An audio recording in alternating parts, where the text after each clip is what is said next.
Types of programming language पे। अब यहां पे हमारी बात को हम आगे बढ़ाते हैं। अगर हम प्रोग्रामिंग लैंग्वेज सीखना चाहते हैं तो क्या करें सर? तो बेटा अब यहां पे आपको ये बात जानना जरूरी है कि आपके पास दो ऑप्शंस हैं।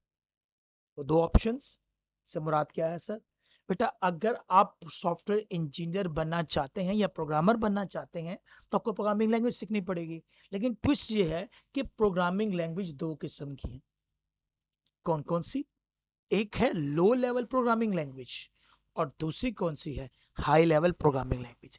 अब ये बात जानते हैं, जब भी जिंदगी में हमें दो ऑप्शंस मिलती हैं या दो से ज्यादा ऑप्शन मिलती है और हमें कोई एक ऑप्शन चूज करनी हो तो हमेशा क्या कोशिश करते हैं? हम वो ऑप्शन चूज करें जो हमारे लिए अच्छी, हमारे लिए कंफर्टेबल, हमारे लिए इजी हो। सिमिलरली अगर हमने भी सॉफ्टवेयर इंजीनियर बनना है, प्रोग्रामर बनना है, तो हमने प्रोग्रामिंग लैंग्वेज सीखनी है। और प्रोग्रामिंग लैंग्वेज में हमारे पास क्या है? दो option, low level language and our second one is high level programming language. तो हम इन दो में से एक चूज करेंगे। कौन सी चूज करेंगे? वो डेफिनेटली हम पहले पढ़ेंगे कि लो लेवल प्रोग्रामिंग लैंग्वेज क्या है और हाई लेवल लैंग्वेज प्रोग्रामिंग क्या है, और फिर आखिर में डिसाइड करेंगे हमें क्या चूज करना चाहिए और क्या चूज नहीं करना चाहिए। तो आइए आज हम फिल वक्त डिस्कस करेंगे what is low level language. अगर हम बात करें लो लेवल लैंग्वेज की तो उसकी डेफिनेशंस की, the programming language that are close to computer और machine hardware and far from the human language. इस लैंग्वेज में आपको दो पॉइंट पर गौर करना है। वो कौन से पॉइंट हैं? वो ये वाले। Number one, the programming language that is close to the computer और मशीन हार्डवेयर। मतलब ऐसी जुबान, ऐसी लैंग्वेज जो कंप्यूटर हार्डवेयर के ज्यादा नजदीक है और लेकिन हमसे क्या है? दूर है। ऐसी लैंग्वेज को हम क्या कहते हैं? प्रोग्रामिंग लैंग्वेज कहते हैं। अब ये प्रोग्रामिंग लैंग्वेज है क्या? लो लेवल लैंग्वेज है क्या? ये लैंग्वेज बेसिकली वो लैंग्वेज है जो कि जिसे हम कहते हैं बाइनरी लैंग्वेज। क्या कहते हैं इसको हम लोग? बाइनरी लैंग्वेज, यानी कि लैंग्वेज ऑफ 0 1। और इसमें कुछ सिंबल्स भी आते हैं, ऐड, सब एंड डिवीजन। ये मशीन लैंग्वेज सिंबल्स क्या है ये भी हम आगे चलकर डिस्कस करेंगे। आइए अपने इस पॉइंट को हम आगे की तरफ बढ़ाते हैं और डिस्कस करते हैं लो लेवल लैंग्वेजेस को। दोबारा एक बार फिर सुनिए, हम बात कर रहे हैं low level language that is close to the computer hardware and from the human language. आइए इस लैंग्वेज को डिस्कस करते हैं। अब आपको, अगर आप सॉफ्टवेयर इंजीनियर बनना चाहते हैं लो लेवल लैंग्वेज में, अगर आप लैंग्वेज सीखना चाहते हैं लो लेवल लैंग्वेज, तो यहां भी आपको एक और नया ट्विस्ट मिलेगा कि लो लेवल लैंग्वेज की भी दो टाइप्स हैं। मतलब अगर आप लो लेवल लैंग्वेज में सॉफ्टवेयर बनाना चाहते हैं तो वहां भी आपको दो ऑप्शन मिलेंगी। वो कौन कौन सी? एक machine language and the second one is assembly language. मतलब अगर आप लो लेवल लैंग्वेज सीखना चाहते हैं तो उसमें आपको दो चॉइसेस हैं, या तो मशीन लैंग्वेज में आप सॉफ्टवेयर बना सकते हैं या आप असेंबली लैंग्वेज में। अगेन जब दो चॉइसेस मिलेंगी तो हमें कोई एक ऑप्शन चूज करनी होती है। आइए देखते हैं। अब हम डिस्कस करेंगे फर्स्ट ऑफ ऑल आज के मशीन लैंग्वेज क्या है। आइए इस टॉपिक को हम जरा सा आगे बढ़ाते हैं। What is machine language? A type of language that is written in a binary form. Now what is mean binary? अब बेटा आपको ये बात जाननी होगी कि आपने फर्स्ट ईयर में भी ये पढ़ा था कि कंप्यूटर यानी कि डिजिटल लैंग्वेज पढ़ा था, डिजिटल सिग्नल पढ़ा था आपने, कि कंप्यूटर जो जुबान अंडरस्टैंड करता है बेसिकली ओरिजिनली कौन सी है? Machine language. इसलिए यह बात आपको जानना जरूरी है कि कंप्यूटर की जो जुबान है जिसे हम कहते हैं मदर लैंग्वेज, वो है इसकी मशीन लैंग्वेज। इसलिए हम ये भी कहते हैं it is a fundamental computer language, यानी कि कंप्यूटर की बुनियादी जुबान है। आप ऐसा भी कह सकते हैं इसकी मादरी जुबान है। मतलब बाय डिफॉल्ट वो इससे अंडरस्टैंड करता है, यानी कि कंप्यूटर सिर्फ मशीन लैंग्वेज को ही अंडरस्टैंड कर सकता है क्योंकि ये उसकी मादरी जुबान है। आप ये बात जानते हैं, जब कोई शख्स आपसे आपकी मादरी जुबान में बात करता है तो आप फील कंफर्टेबल करते हैं। जैसे कि मैं इस टाइम आपसे ज्यादा उर्दू जुबान को इस्तेमाल कर रहा हूं। क्यों? क्योंकि आप लोग उर्दू को ज्यादा इजीली अंडरस्टैंड करते हैं as compare to English language के। सिमिलरली आप ये बात जहन में बैठा लीजिए कि कंप्यूटर को जो जुबान डायरेक्ट जो सिर्फ समझ आती है वो जुबान कौन सी है? Machine language. इसलिए मशीन लैंग्वेज के लिए कंप्यूटर को ट्रांसलेटर की यानी कि कन्वर्जन की जरूरत नहीं होती।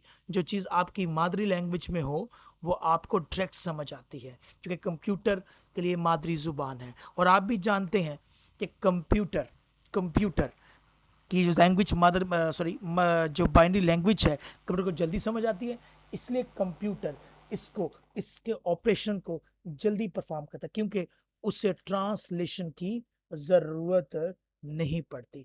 अब आपके जहन में ये सवाल उठ रहा होगा, सर जी मशीन लैंग्वेज तो बहुत अच्छी है, वो कैसे? बेटा इस आप कहेंगे सर ये तो कंप्यूटर को डायरेक्ट समझ आती है क्योंकि उसकी मादरी जुबान है, उस पर जल्दी एग्जीक्यूट करता है, उसे ट्रांसलेशन की जरूरत नहीं पड़ती। नहीं बच्चों, अभी पिक्चर अभी बाकी है। अभी हम बात करेंगे इसके अच्छे पहलू पे बात जिक्र किया, अब हम जिक्र करेंगे इसके कुछ बैड एस्पेक्ट पे। वो क्या एस्पेक्ट, आइए देखते हैं। हमने भी तो बात की मशीन लैंग्वेज की अच्छी चीजों की, ये फास्ट है, कंप्यूटर को जल्दी समझ आती है, उसे ट्रांसलेशन की जरूरत नहीं है। लेकिन लेकिन इसके साथ कुछ प्रॉब्लम भी है। वो प्रॉब्लम क्या है? वो बेटा ये नंबर 1 जो आपको समझना जरूरी है वो क्या? वो ये आपके नजदीक कि machine language is difficult to understand. Machine language को अंडरस्टैंड करना मुश्किल है, और जो चीज मुश्किल होती है उससे याद समझना और याद करने में टाइम भी क्या लगता है? ज्यादा लगता है। लेकिन लेकिन लेकिन ये 2 पॉइंट तो फिर भी काबिल कबूल हैं। लेकिन जो पॉइंट सबसे ज्यादा आपको जो आपको हमें डराता है, मशीन लैंग्वेज से हमें दूर भगाता है, वो क्या?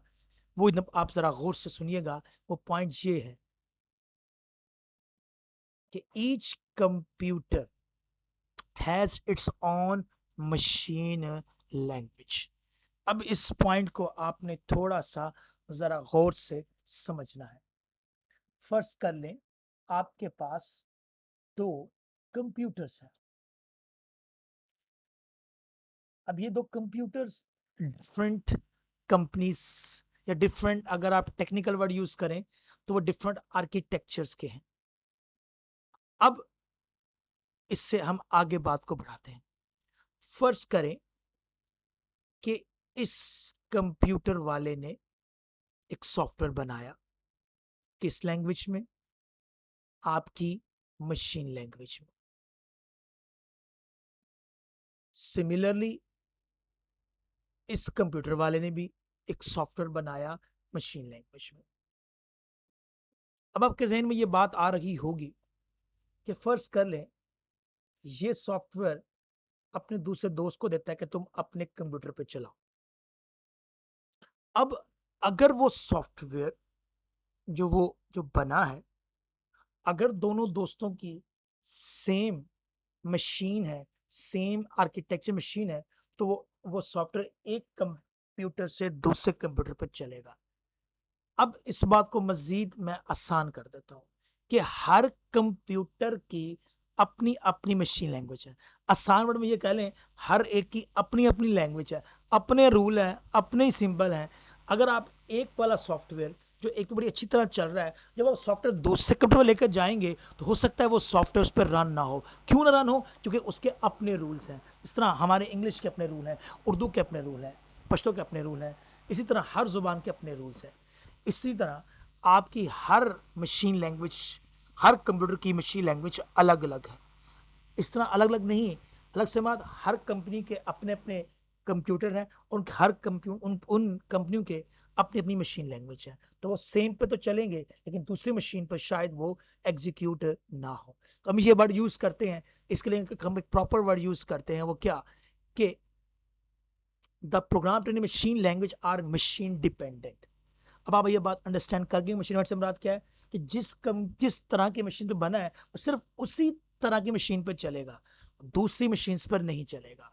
अगर इस बात को मजीद हम आसान करें तो आपका व्हाट्सएप है, वो किसी भी स्मार्टफोन में चल जाता है, अब वो किसी खास मशीन पर डिपेंडेंट नहीं है। अगर आप कहें सर ये फलां मॉडल एक ही मॉडल है, सिर्फ इसी पे चलेगा व्हाट्सएप, बाकी पर नहीं चलेगा। अगर वो ऐसा होता तो वो मशीन डिपेंडेंट होता। अब ऐसा सॉफ्टवेयर जो किसी में भी चल जाए वो मशीन, वो सॉफ्टवेयर इंडिपेंडेंट है। लेकिन वो सॉफ्टवेयर जो सिर्फ एक खास पार्टिकुलर मशीन पर चले, वो सॉफ्टवेयर मशीन डिपेंडेंट कहता है। तो सबसे बड़ा प्रॉब्लम क्या है हमारी मशीन लैंग्वेज का, जिससे हम घबराते हैं, वो क्या, कि वो मशीन डिपेंडेंट है। मतलब अगर आप लोगों ने सॉफ्टवेयर बनाने हैं मशीन पर और मुझसे ही सीखने हैं, तो आप सबको वो मशीन लेनी पड़ेगी जो मेरे पास है। अगर आपकी मशीन मुझसे डिफरेंट है तो मेरे जो आपको मैं सिखाऊंगा हो सकता है वो आपके कंप्यूटर पर, आपकी मशीन पे वो ना चले। तो लिहाजा तो ये एक बहुत बड़ा ड्रॉबैक है मशीन लैंग्वेज का, जिसकी वजह से मशीन लैंग्वेज कई जिससे लोग कतराते हैं। तीसरा पॉइंट हम डिस्कस कर चुके हैं कि जो चीज machine language is difficult to understand, learn and understand, इसे समझना, इसे अंडरस्टैंड करना मुश्किल है। और डेफिनेटली जो चीज़ समझना मुश्किल होती है उस चीज़ को अंडरस्टैंड करना मुश्किल होता है। डेफिनेटली उसको लिखने में, उसको मॉडिफाई करने में, उसको तब्दील करने में आपका बहुत सारा टाइम लगता है, जिसकी वजह से हमारा बहुत सारा टाइम वेस्ट होता है। तो मेरे बच्चों, मेरे दोस्तों, इस बात को आपको दोबारा एक बार फिर अंडरस्टैंड कर लीजिए कि आज हमारा जो सफ़र चला वो चला आपकी प्रोग्रामिंग लैंग्वेज से। हमने बात की प्रोग्रामिंग लैंग्वेजेस की, कि वो क्या बात कर की कि प्रोग्रामिंग लैंग्वेज होता क्या है। आपने कहा कि programming language set of words and the symbols and the rules that are used to write a computer program is called a programming language. फिर मैंने आपसे बात की कि अगर आप प्रोग्रामिंग लैंग्वेज सीखना चाहते हैं तो आपके पास दो ऑप्शंस हैं। कौन कौन सी? Low level language and high level language. तो आज हमने जो भी डिस्कस किया वो डिस्कस किया लो लेवल लैंग्वेज, और लो लेवल के अंदर में डिस्कस किया हमने मशीन लैंग्वेज। इंशाल्लाह नेक्स्ट लेक्चर में हम मजीद डिटेल डिस्कस करेंगे।